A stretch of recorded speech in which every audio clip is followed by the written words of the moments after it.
I love this guy. He surprised. He's horrible. So this one scared you more than most, even, right? Why? I just had never done anything quite like that. I mean, I was skating around it, but never, I hadn't done an accent like that. I hadn't done a period piece. I've been playing Crusaders. I've been playing the opposite of that guy for a while. You've been a naturalistic actor. And I've been a naturalistic actor. And all of those things just started to feel incredibly oppressive to me. But I still wasn't ready to make the leap away from it. It's a very theatrical part.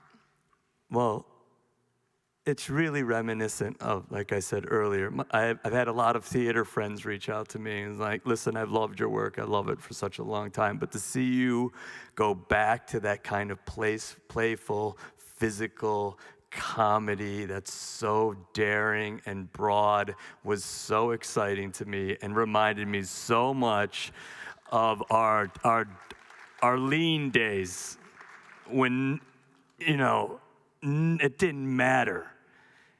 So there was this sort of 3-week playful rehearsal period. How did that feed what you were able to do and maybe give you confidence? We had this incredible, we never have a rehearsal. I mean, you're lucky if you have a read-through in a movie. We had 3 weeks of rehearsal, and it was literally all we did was do theater games and make ourselves look like the biggest idiots you could possibly look like in front of each other. I mean, we were doing interpretive dancing, both forward and reverse at 60 frames a second. We were singing, we were rolling around on the ground, we were puppeteering each other. It was ridiculous. But somehow it ended up in the movie. It was all in there. Like the dance sequence, for example. My favorite. It's so good. Too bad we can't show that. It's one of my favorites too. It's that we choreographed, but it was also in the spirit of that play, and that playfulness, and that sense of playfulness creates a sense of freedom and a space for you to feel free to explore and safe to explore in, and you know. This is a very physical movie, especially for Emma and me. And we needed that. And Yorgos, in his just infinite wisdom, yes, he's knew how to lead us that, but never let us be in our heads. He not once ever gave me a note about the character. We didn't talk about the script. When we read it, it was after 8 hours of playing games. We'd read 10 pages, close the book, come back the next day. Yeah. And during the course of that, we're trying on costumes and hairdos and playing with the accent. And so it was all sort of working together. We just weren't approaching it from our heads. We were approaching it from our bodies, the relationship we were creating with each other. And this beautiful, hilarious script. So did Lanthimos ever say to you why he wanted you when he was sort of trying to talk you into doing it? No. I have a theory. Okay. It's my superpower thesis. Okay, let's do it. It's the same thing. It's that you can make us feel sorry for this dissipated asshole in a way that no other actor ever could. I mean that. Maybe the idea that there's something gentle and decent inside of you that will always come through. Thank you.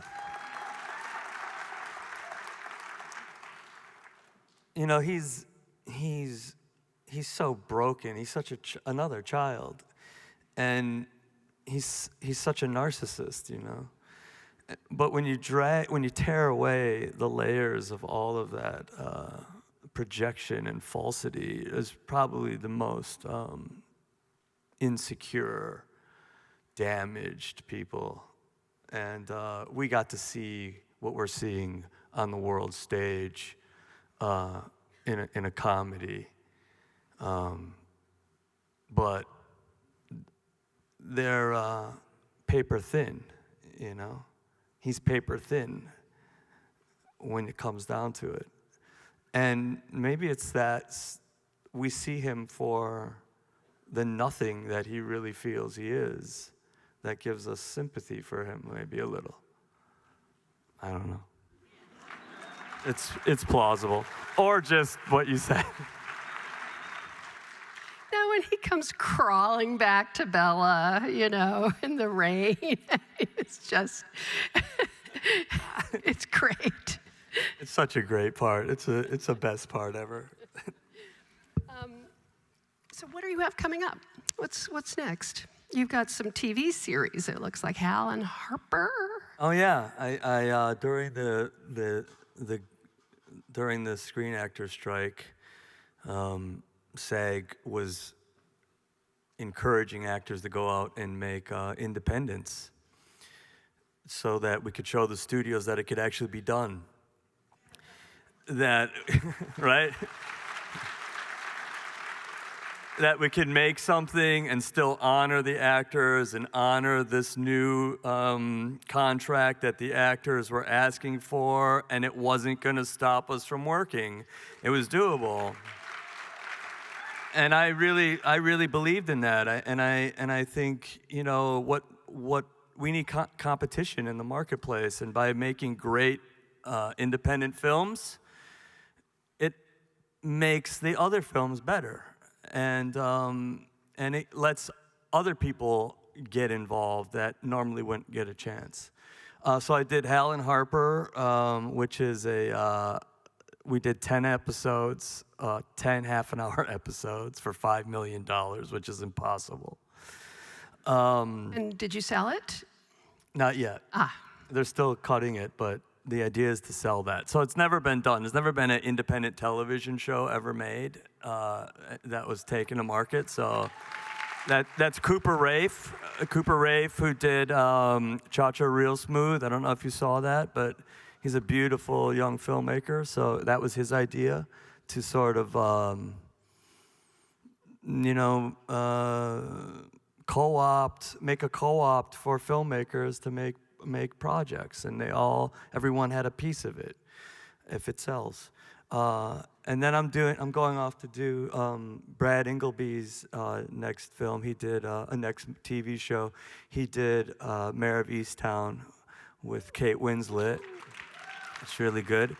And Jeremiah Zager, who directed Hustle, is going to be directing that. I look forward. Thank you.